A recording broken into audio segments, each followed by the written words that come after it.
মাংসখিনি মই এতিয়া জোল দি দিলোঁ আৰু সিজি গৈছে। আলুকেইডোখৰ ধুনীয়াকৈ সিজি গ'ল। এতিয়া মই ঢাকনিখন লগাই দিছোঁ। নমস্কাৰ, অসমীয়া ছোৱালী দীপ্তিৰ ইউটিউব চেনেললৈ আপোনালোক সকলোকে স্বাগতম জনাইছোঁ। আজি মই মাংস বনাব লৈছোঁ নিজে হাতেৰে।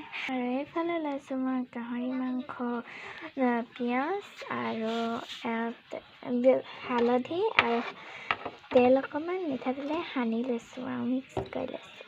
আৰু মই এটা পিঁয়াজ দিছোঁ আৰু 2টা জলকীয়া ভাঙি লৈছোঁ আৰু ৰচুন এটা পেষ্ট কৰি থোৱা আছে আৰু এইফালে আলু। আৰু এইফালে কেৰাহীত তেল গৰম হৈ আছে আৰু এইফালে আছে এইখিনি মিট মছলা আৰু এইখিনি ৰেড চিলি আৰু এইখিনি হালধি।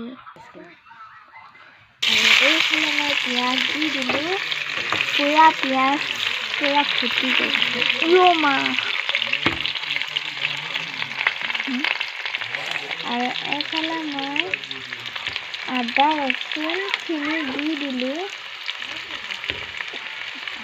আৰু এবাৰ লৰাই ল'লোঁ আৰু তাৰপিছত মই কেঁচা জলকীয়াকেইটা দি দিলোঁ। আপোনালোকে বেলেগ ধৰণেও বনাব পাৰে। মই মানে প্ৰথম ভিডিঅ'টো বনাইছোঁ আৰু ব্লগ হিচাপে দি দিলোঁ। তাত মই মছলাখিনি দি দিলোঁ। এইখিনি আৰু অলপ ৰঙা কৰিব লাগিব। এইখিনি মই লৰাইছোঁ। মই এতিয়া ৰেড চিলি আৰু অকণমান দি দিলোঁ। বহুত ৰংটো পাতল লাগিলে সেইবাবে। সকলোৱে জ্বলাটো কমকৈও দিব পাৰে, মই কিন্তু বেছিকৈ খাব নোৱাৰে সেইবাবে কমকৈ দিছোঁ। আৰু এতিয়া মই মাংসখিনি দি দিছোঁ।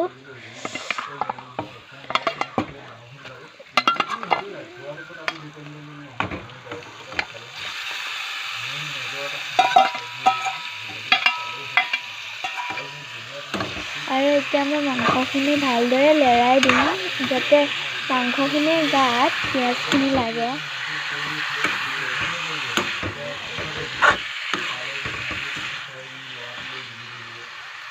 আৰু এতিয়া মই গেছৰ ফ্লেমটো বঢ়াই দিছোঁ। সকলোৱে বেলেগ বেলেগ ধৰণে বনায়, মই কিন্তু নিজে প্ৰথমবাৰ ইমানখিনি শিকিছোঁ আৰু শিকিব পাৰিম আৰু চেষ্টা কৰিম পিছলৈ।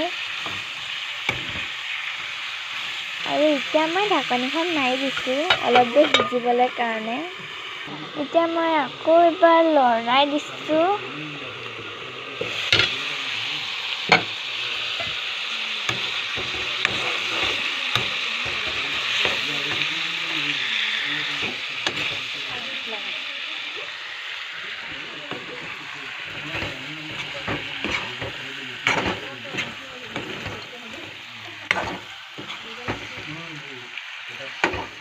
এতিয়া মই আলুখিনি ভালদৰে দি লৰাই দিব লাগিব।